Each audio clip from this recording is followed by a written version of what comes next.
Conakry, 24 août 2017, au sommaire, Mamadi Touré prend les rênes des affaires étrangères et des Guinéens de l'étranger. Ce diplomate chevronné entend imprimer une nouvelle dynamique à la diplomatie guinéenne.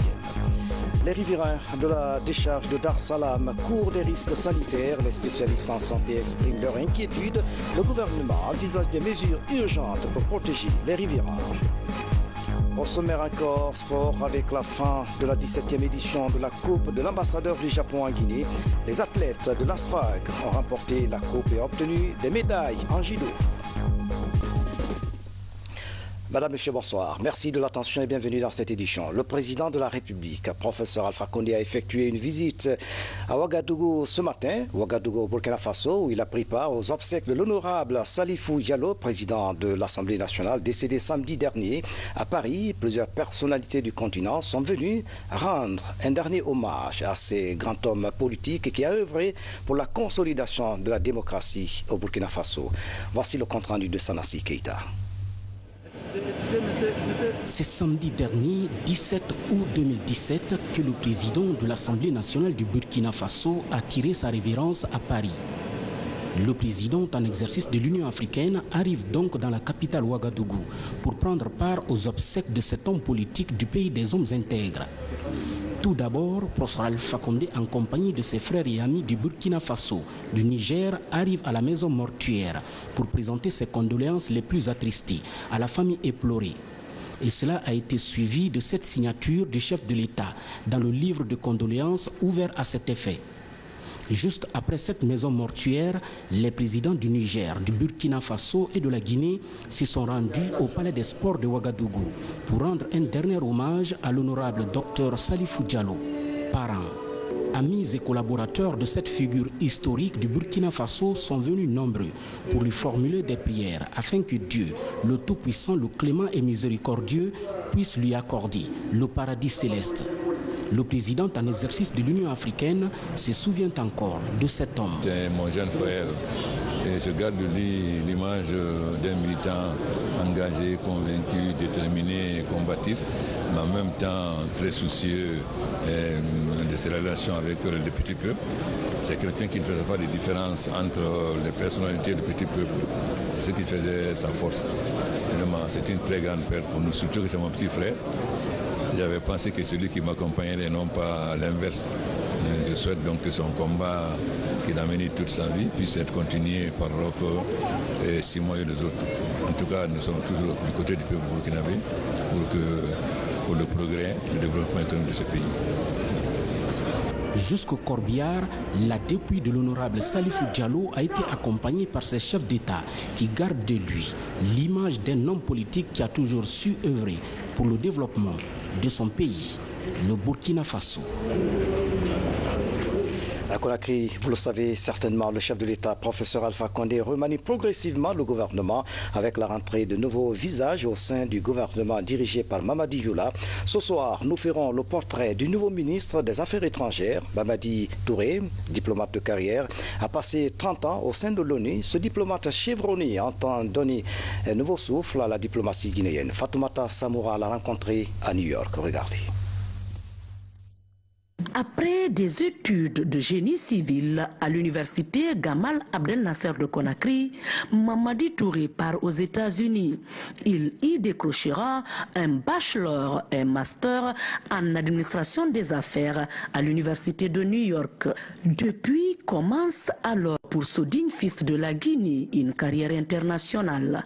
Il passera ainsi 28 ans au sein de l'ONU, institution dans laquelle il occupera plusieurs postes stratégiques, notamment dans les domaines de la diplomatie préventive, la médiation, la gestion des conflits et la consolidation de la paix. Fort d'une solide expérience dans les missions de bons offices du secrétaire général des Nations Unies, notamment en Éthiopie, Érythrée, Soudan, Haïti, Somalie, Guinée et Côte d'Ivoire, ce fonctionnaire international est choisi par le chef de l'État comme son conseiller spécial en charge de l'intégration africaine. Aujourd'hui, le président Alpha Condé, dont la vision éclairée et l'action énergique ont remis la Guinée sur orbite, renouvelle sa confiance à Mamadi Touré en le nommant à la tête de la diplomatie guinéenne. Cette nouvelle marque de confiance, le ministre des Affaires étrangères et des Guinéens de l'étranger compte s'employer avec vigueur pour la mériter. Au niveau de la pêche, de l'aquaculture et de l'économie maritime, André Loa est remplacé par Frédéric Loa. Ce dernier est doté d'expérience. Il a passé à la tête de plusieurs institutions. Notre reporter Alassane Diogobari fait le portrait de l'homme. Père de 4 enfants, 2 garçons et 2 filles, Frédéric Loa est né le 8 novembre 1958 à Zérékoré, en région forestière. Il fréquente sa première classe à l'école primaire Dramé Oumar de Zérékoré, ensuite le collège et lycée Samori Touré de la même ville et décroche son bac en 1978. Il est titulaire d'une maîtrise en gestion des entreprises de l'Institut européen des hautes études économiques et sociales de 2001 à 2003, formation aux procédures financières et de passation de marché du FED en 2001, brevet de technicien supérieur en comptabilité à Paris et auparavant entre 1978 et 1981, formation à la coopération missionnaire à Saint-Vincent de Paul-Nassau de Bobo-Dioulasso au Burkina Faso. Il dispose d'une riche expérience professionnelle dans l'administration et la régie des programmes, la gestion financière et comptable, l'analyse financière, la gestion bancaire et la maîtrise des procédures du FED. Depuis sa nomination, les messages et congratulations de félicitations ne tarissent nullement à son domicile. Dans l'actualité encore, l'éboulement de la décharge de Dar Salam, on en parle, préoccupe le gouvernement. Des actions urgentes sont envisagées pour éviter un tel drame. Le chef de l'État, professeur Alpha Condé, a instruit le gouvernement à prendre toutes les dispositions pour améliorer le cadre de vie des populations. Suivez ce billet du jour de notre rédaction, signé de Falilou Diallo.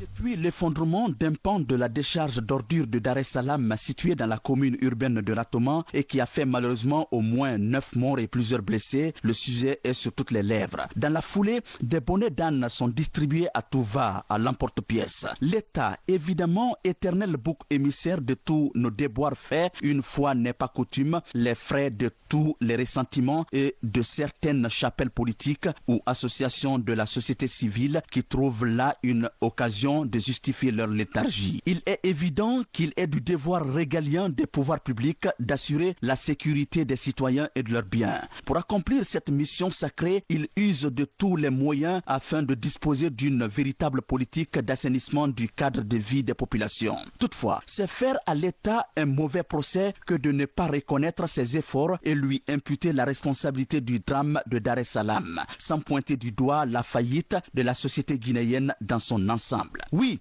la faillite de la société guinéenne. La classe politique guinéenne a tout politisé en Guinée. Par son fait, toute tentative de déguerpissement des populations en danger est interprétée de nos jours comme un règlement de comptes ou de discrimination d'une frange de la population. C'est justement au nom de ces manipulations politiciennes que le déguerpissement du lit de Demoudoula, poumon écologique de Conakry, a du plomb dans l'aile. Dar es Salaam en est également une survivance. Que dire de la société civile? Sa mission est de conscientiser, former et sensibiliser les citoyens. Sur ce front, hélas, tout indique qu'elle est aux abonnés absents à Demoudoula, à Dar es Salaam, à Kakoulima et à bien d'autres rendez-vous. S'agissant des populations, elle ne recule devant rien pour agresser les domaines réservés de l'État, allant jusqu'à bâtir des maisons sur les bords de la décharge d'ordures. Pourtant, en 1998 et 1999, les occupants des abords de la décharge de Dar es Salaam avaient été indemnisés et priés de quitter les lieux. Peine perdue. Au regard de ce qui précède, le gouvernement ne saurait être la seule entité interpellée. Loin s'en faut. À l'évidence, ce sont tous les segments de la société qui doivent jouer leur partition pour éviter d'autres Dar es Salaam à notre beau pays. Notre devenir et notre survie sont à ce prix. Un bien du jour de notre rédaction rendu en studio par Fanli Kondi. Dans l'actualité toujours, il faut d'ailleurs le préciser que les riverains de Concasseur courent des risques sanitaires et sont exposés à plusieurs maladies. Les spécialistes en santé expriment leur inquiétude dans ce reportage de Hadia Toubari. À la décharge de Dar Salam, la santé des riverains menacée davantage. En cause, la cohabitation avec les eaux de ruissellement aux odeurs nauséabondes. Une vie normale pour certains depuis des dizaines d'années, alors que les risques de maladies hydriques sont élevés depuis que les pluies torrentielles tombent sur Conakry. Depuis, l'eau de ruissellement envahit les puits, principale source d'approvisionnement des populations en eau potable. On n'a pas l'eau à la pompe, donc c'est l'eau de pluie qu'on utilise pour tous nos besoins, comme la cuisine. Tout le temps, on est obligé d'acheter les anti-moustiques pour au moins nous préserver des moustiques. Il y a tout le temps aussi des fumées de compost là, qui viennent ici tomber sur le repas des gens. Donc on est obligé de couvrir tout ça. Les montagnes d'ordures de cette décharge favorise la reproduction de nombreux insectes nuisibles comme les moustiques, facteurs du grand paludisme. Dans ce centre médico-social de proximité, le paludisme, les infections respiratoires et les maladies parasitaires constituent les premières causes de consultation dues au dépotoir du quartier. Par exemple, les infections respiratoires aiguës, on a un total de 270. Nous avons aussi les cas d'anémie qu'on rencontre souvent ici. Le chiffre se lève à 125. Nous avons les cas de palud simple aussi. Ça aussi c'est à 432. On rencontre aussi les cas de palud grave. Ça c'est à 175. Les maladies de la peau, les gales par exemple, dues à ce dépotoir, les enfants montent souvent pendant la saison sèche, ils montent pour jouer là-dessus. Ici à Dar Salam, les risques sanitaires s'accentuent pour les riverains de la décharge de Concasseur. L'accès aux concessions se fait les pieds dans les eaux usées. Pour l'heure, aucune pathologie à potentiel épidémique n'est enregistrée dans la zone. Par contre, la vigilance est de mise sur tous les plans. Les membres de la commission santé de l'Assemblée nationale poursuivent leur visite dans les structures sanitaires du pays. Après la capitale, ils se sont rendus dans les hôpitaux de la Moyenne-Guinée. Les résultats encourageants sont enregistrés dans ces centres. Suivez le reportage de Younousa Tawel Kamara. Les membres de la commission santé de l'Assemblée nationale dans les structures sanitaires de la Moyenne-Guinée. L'hôpital régional de Mamou est la première étape de cette visite. Ici, les élus du peuple ont recueilli toutes les informations sur le système de fonctionnement de cet établissement sanitaire. De Dalaba à Labé, en passant par Pita, les députés ont identifié les problèmes qui entravent l'accès des populations à des soins de qualité.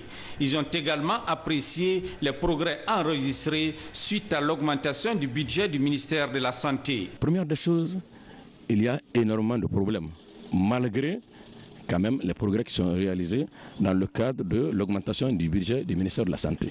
Deuxième constat, nous avons trouvé que malgré les difficultés, des pas importants ont été faits dans l'amélioration du système sanitaire en Guinée. Nous allons arriver à Conakry, nous allons catégoriser les problèmes que nous avons trouvés sur place et nous allons aider à l'orientation du budget qui sera alloué pour 2018 pour pouvoir alléger les souffrances de nos populations. Ces prises de contact avec les agents de santé à la base prouvent que les élus du peuple entendent prendre à bras le corps les préoccupations des populations. Que ce que nous faisons intéresse tout le monde, intéresse la communauté, intéresse les honorables députés. Ils ont dû voir beaucoup de choses, des atouts. Ils ont constaté que les activités se réalisent à la satisfaction de la population. Mais ils ont constaté aussi des insuffisances, des défis à relever. Ils sont vraiment très satisfaits. Nous sommes sûrs que lors de la prochaine réunion au niveau de l'Assemblée nationale, le budget de la santé va augmenter de plus en plus. De 8, on ira jusqu'à 15% comme les autres pays. Cette tournée en Moyenne-Guinée constitue la dernière étape des séries de visites initiées par la Commission santé de l'Assemblée nationale à l'intérieur du pays. Campagne de sensibilisation et de dépistage du VIH-Sida dans les zones minières de Boké. L'opération est appuyée par les autorités communales et les partenaires du terrain. Les travailleurs des mines ont bien apprécié cette action. Mohamed Kamara. La présence de plusieurs sociétés minières à Boké fait aujourd'hui de cette préfecture une véritable attraction. Des jeunes hommes et des jeunes femmes qui sont souvent exposés aux maladies. D'où cette campagne de sensibilisation et de dépistage contre le VIH-Sida. Nous sommes prêts à accompagner ce genre d'initiative, mais elle sera à chaque fois, en tout cas, pérenne. Aujourd'hui, nous avons fait un appel au nom de l'autorité préfectorale que j'ai l'honneur de représenter ici, de dire effectivement à nos communautés, le Kaboué, le Katouma, le Kimia, de venir faire leur statut sérologique. Ça va les permettre de connaître s'ils sont malades ou s'ils ne sont pas malades. Cette campagne était appréciée par les travailleurs des mines et des populations riveraines des zones d'intervention de la société minière de Boké. À partir d'aujourd'hui, moi-même, je connais mon statut stérilogique. C'est une très bonne chose parce que là, tant qu'on ne fait pas le dépistage, on ne sait pas vraiment par où il faut mettre le pied. Si chaque travailleur connaît son état de santé, ça va permettre non seulement à la population de Boké ou les filles même de Boké de s'en sortir sauf, de ne pas être malade. Puisque vous savez, le VIH, c'est une maladie vraiment très contagieuse et très dangereuse. Cette campagne de sensibilisation et de dépistage a connu une forte participation des artistes et comédiens de la localité pour une meilleure prise en compte des conseils connus. Notre temps fort de cette édition, direction Ketaya, dans la préfecture de Dubrika, pour parler de l'ambitieux programme présidentiel de logements sociaux. 4 hectares sont viabilisés à ce jour par la Société nationale d'aménagement et de promotion immobilière SONAPI pour la construction de 314 logements sur le terrain. Les travaux d'aménagement des structures de base des infrastructures sont en cours. Voici le reportage signé de Mangafo Détouré. Situé sur la corniche nord entre la cimenterie et Kagbélé, Ketaya est l'un des sites choisis par la Société nationale d'aménagement et de promotion immobilière SONAPI pour répondre aux besoins cruciaux de logement à Conakry. Un toit pour chaque Guinéen est un programme présidentiel pour la construction de logements sociaux en briques stabilisées hydraformes dans la capitale. 55 bâtiments, soit 314 logements, doivent être réalisés ici sur une superficie totale de 4 hectares. Nous avons 4 types d'ouvrages. Nous avons des bâtiments à rez-de-chaussée F4 au nombre de 16. Nous avons les bâtiments R+1 au nombre de 24. Nous avons les bâtiments R+4 en ligne au nombre de 6. Nous avons les bâtiments R+4 au nombre de 9. Groupés. Les entreprises ont 2 mois pour aménager les structures de base des bâtiments. Sur le terrain, la compétition est rude entre les sociétés. Les jeunes trouvent de l'emploi. Moi, j'ai 3 fondations ici. Lorsque ces piles-là, j'avais envoyé une machine de marteau couteau qui a fait un. Et avec nos amis aussi qui travaillent de façon traditionnelle, qui ont fait aussi 2. Bon, presque ça, je l'ai fait en une semaine. Tout le monde connaît, vous pouvez demander tout le monde. Donc, c'est sûr qu'avec les deux mois-là, nous pourrons y arriver. La réalisation de ce projet nécessite la mobilisation des investisseurs pour accélérer les travaux. Ce projet, c'est la volonté du président de la République, le professeur Alpha Condé, que nous sommes en train d'exécuter aujourd'hui. Et dans sa politique générale, il a dit aux Guinéens qu'il fera en sorte que chaque Guinéen ait un toit. Donc c'est dans ce cadre-là que Ketaya a été assaini, viabilisé, comme Kansonia aussi a été fait, pour construire des logements sociaux décents pour les Guinéens, pour un nombre de 314 logements, mais aussi la SONAPI est à la recherche des investisseurs, des banques, que chaque fonctionnaire ait un toit. Ça, c'est ça la vision du professeur Alpha Condé. Ce secteur de Ketaya est l'un des ambitieux projets de logements sociaux. Le site de Kassonia est également en cours de viabilisation pour la réalisation de 50 000 logements. Un autre défi à relever. Magafode Touré, merci pour ce reportage. Le processus ITIE entame une nouvelle dynamique dans la quête de la culture de la transparence dans les industries extractives. Le comité de pilotage prépare activement la prochaine validation de la Guinée prévue en 2018. L'heure est à la production des rapports. Mamadou Alpha Baldi, reportage. La promotion de la transparence dans les industries extractives, un exercice de tous les jours. Depuis l'acquisition de la conformité du pays le 2 juillet 2014, l'ITIE Guinée œuvre sans relâche pour maintenir cet acquis qui place le secteur minier guinéen parmi les plus crédibles de la planète. Aujourd'hui, de nouveaux défis se présentent. L'un des plus importants est le passage du comité de pilotage devant l'ITIE international pour une nouvelle validation l'an prochain. Nous espérons que c'est bien parti, mais il n'y a pas que le rapport. Il y a d'autres éléments nouveaux, tels que les données, la police des données ouvertes, la propriété réelle des titulaires des titres miniers. Tout cela fait c'est dans un package global qu'on doit chercher à mettre en œuvre pour que nous soyons validés et nous soyons toujours maintenus conformes aux normes ITIE en 2018. Donc en raison de cela, nous sommes engagés à finaliser le rapport en 2017. Nous avons, par rapport à nos ambitions, pris un peu de retard, mais nous pensons qu'avec les moyens et l'engagement de tout le monde que j'ai constaté, notamment pour la réunion et dans les interactions que j'ai avec les uns et les autres, nous estimons que cela pourrait être obtenu, cet objectif pourrait être atteint. C'est-à-dire qu'on aura le rapport avant le 31 décembre 2017. Déjà, le consultant national de l'institution a entamé les travaux d'élaboration du rapport ITIE 2016. La collecte des données est engagée auprès des acteurs miniers. Seul problème, certains comme UMS sont moins coopératifs dans la communication des informations, selon le consultant national. Actuellement, c'est sur de bons chemins, puisque les régies financières ont donné le maximum.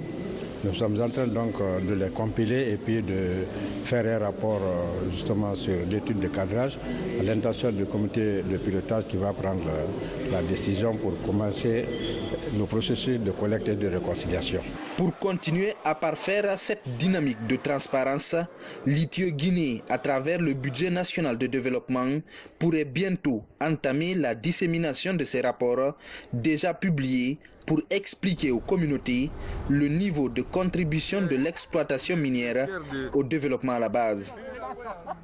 Dans la savane, l'inauguration des bornes fontaines dans la commune de Sigiri, c'est le fruit de la coopération entre la Guinée et le Japon. Cette action s'inscrit dans le programme d'amélioration de la desserte en eau potable de cette localité. Voici le reportage de Nabi Kamara. 10 bornes fontaines pour améliorer l'accès à l'eau potable dans la commune urbaine de Sigiri.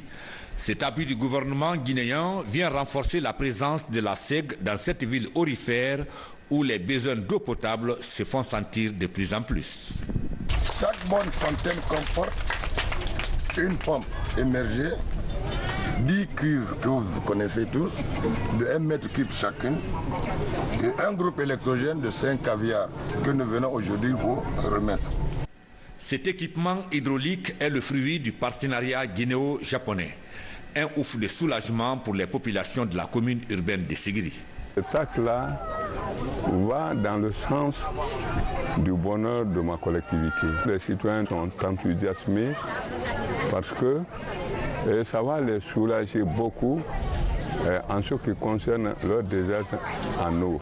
Ces ouvrages seront renforcés dans quelques mois par le grand projet gouvernemental d'adduction d'eau potable en cours d'exécution ici à Sigiri. Dans l'actualité encore, fonction publique locale, le gouvernement et l'Union européenne décident d'accélérer le projet. Ce jeudi, le nouveau statut des fonctionnaires des collectivités locales a été validé. Baba Kouyati. Le manque de ressources humaines qualifiées apparaît comme l'un des obstacles majeurs pour une administration locale performante. C'est du moins le constat fait par une équipe technique mise en place par le gouvernement guinéen. Pour inverser la tendance, la Guinée, grâce au concours de l'Union européenne, décide de la mise en place d'une fonction publique locale. À Conakry, les acteurs du projet sont réunis pour valider le nouveau statut des fonctionnaires des collectivités à la base. L'État a transféré des compétences au niveau des collectivités. Ces compétences transférées au niveau des collectivités doivent être exercées de façon autonome par ces collectivités. Ces collectivités doivent disposer de leur administration propre. L'administration qui les permet la prestation de leur activité administrative, mais l'administration qui permet aussi d'animer les activités de développement sur le terrain. Il faut adopter cette loi, il faut que cette loi ensuite soit présentée au Conseil des ministres, que ça fasse tous les processus pour pouvoir être approuvée. Et nous, on va continuer à appuyer ce processus. Et je voudrais insister sur quelque chose que le ministre a dit, sur la nécessité de pérenniser cette initiative. Et, il est important que cette initiative puisse être pérenne dans la durée. Ce statut donne le pouvoir aux élus locaux de choisir eux-mêmes leurs collaborateurs et veiller sur leur carrière professionnelle. Ce qui du coup va favoriser la décentralisation à la base. Au sein du gouvernement, ce projet est considéré comme une étape essentielle au développement communautaire dans le pays. Le transfert des compétences de l'État aux collectivités rend ces dernières responsables de l'exercice des services publics à la base. Cet exercice ne saurait être effectif sans la disponibilité des ressources humaines compétentes, fidélisées à leur poste de travail et entièrement soumises à l'autorité de l'administration locale. Ainsi, donner la possibilité aux responsables des collectivités locales de recruter, gérer et payer leur personnel par eux-mêmes sera un atout majeur de la réforme. En Guinée, le nouveau code des collectivités a transféré 32 compétences aux collectivités locales. La fonction publique locale est venue ainsi offrir à ses dirigeants à la base le plein pouvoir sur le plan financier et humain. Comment améliorer le développement avec l'implication des leaders et des collectivités? Vous voyez donc à l'image. La question est sur la table à Kindia. Les administrateurs territoriaux apprennent les techniques de montage des projets et de leadership. C'est des images rapportées par Mohamed Sankan, notre reporter. Dans l'actualité encore, le club des Amis du Monde s'engage dans la lutte contre l'immigration irrégulière et la traite des enfants. Ce jeudi, les acteurs intéressés se sont retrouvés pour définir leur plan d'action. 4 grandes préfectures sont ciblées comme étant des zones touchées par ce fléau. C'est un reportage de Mabinti Laïsouma. Autour de cette table, des acteurs clés de la lutte contre la traite des enfants en Guinée. Ils viennent des organisations non gouvernementales, de l'OIM et du ministère de la Promotion féminine et de l'enfance. La rencontre vise à exposer l'enquête GAP sur l'immigration irrégulière et la traite transfrontalière des enfants. Partout où on est passé, on dit bon, nous envoyons nos enfants au Sénégal, c'est pour apprendre le Coran, mais nous avons des grands centres islamiques en Guinée. Il suffit que l'État guinéen aussi essaye d'appuyer ces centres coraniques pour qu'on puisse garder les enfants et voir les localités où il n'y a pas de centre coranique, qu'on amène des karamoko pour ouvrir les doual pour pouvoir garder nos enfants ici en Guinée. Toutes les actions, toutes les initiatives qui sont développées par les organisations de la société civile, et aujourd'hui nous sommes avec le club des Amis du Monde, et toutes ces actions-là, nous allons les soutenir. Nous allons nous engager dans le cadre, parce que c'est une obligation pour l'État de créer l'environnement juridique, l'environnement propice à la protection des enfants en particulier, dont on a la charte d'ailleurs de protéger. 4 préfectures sont concernées par cette enquête. Boké, Gawal, Koundara et Télémélé sont touchés de plein fouet par l'immigration clandestine et la traite transfrontalière des enfants. Et aujourd'hui, c'est une situation réelle. Quand vous allez à Boké, même les taxis motos qui étaient nombreux à Boké, les jeunes ont abandonné pour le moment les taxis motos. Ils sont allés vers Bissau pour aller travailler dans les plantations d'Anakar qui leur procurent beaucoup plus d'argent. À partir des expériences qu'on a reçues à travers ces formations, nous saurons désormais comment évoluer et comment mettre fin à ce départ des enfants qui ne nous rapportent rien. Le club des Amis du Monde compte poursuivre son offensive. Dans les prochains jours, l'ONG compte poser d'autres actes sur le terrain afin que le pays enregistre des avancées dans la lutte contre la traite des enfants.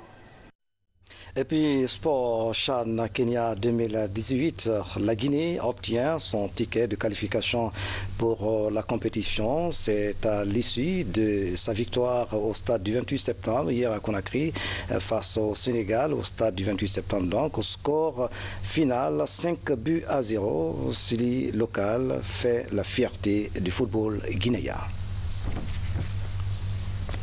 L'équipe militaire de judo a été reçue donc hier mercredi au ministère de la Défense nationale. Les athlètes judokas de l'ASFAG étaient venus présenter la coupe et les médailles remportées lors de la 17e édition de la coupe de l'ambassadeur du Japon en Guinée, Ajida Siko Kamano, correspondant de la presse militaire. Organisée par la Fédération guinéenne de judo, 16 équipes ont pris part à la dite compétition. La finale a opposé l'équipe de Fria à celle de l'ASFAG. Au terme des combats, l'association sportive des forces armées de Guinée est sacrée championne 2017. Mon général, c'est le lieu de rappeler que pour raison de performance, ce sont vos soldats de support de combat, lutte, la boxe, le karaté, le taekwondo et le judo qui remplacent depuis belle lurette les équipes nationales dans ces disciplines tant sur le plan africain qu'international. Nous avons compris que le renouvellement du support militaire fait partie de vos priorités, en phase avec la vision des réformes des forces de défense et de sécurité. Je suis particulièrement heureux d'être parmi vous aujourd'hui et très honoré d'être présent ici lors de la remise de médailles et de coupes de compétition de judo nationale. Cette nouvelle victoire sportive et d'autres déjà acquises par l'Association sportive des forces armées de Guinée depuis le début de la saison sportive 2016-2017 galvanise les autorités militaires à s'investir davantage dans le sport au sein des forces de défense et de sécurité. La haute hiérarchie militaire se réjouit de cet exploit. Chers sportifs des forces armées guinéennes, avec 16 équipes, si vous arrivez à vous hisser à ce niveau, cela ne nous étonne guère. Vous êtes en train de marcher sur les pas de vos aïeux, mais nous vous rassurons, au nom du ministre d'État à la présidence chargée de la Défense nationale, au nom du général chef d'état-major général des armées et de toute la hiérarchie militaire, de notre disponibilité, de notre soutien moral et matériel à vous fournir. À travers les différentes participations de l'ASFAG aux compétitions sportives nationales, tout porte à croire que l'armée guinéenne s'approche davantage de son peuple. Voilà, c'est la fin de cette édition à tous. Merci de nous avoir suivis. Excellente soirée. Où que vous soyez dans le monde. À bientôt.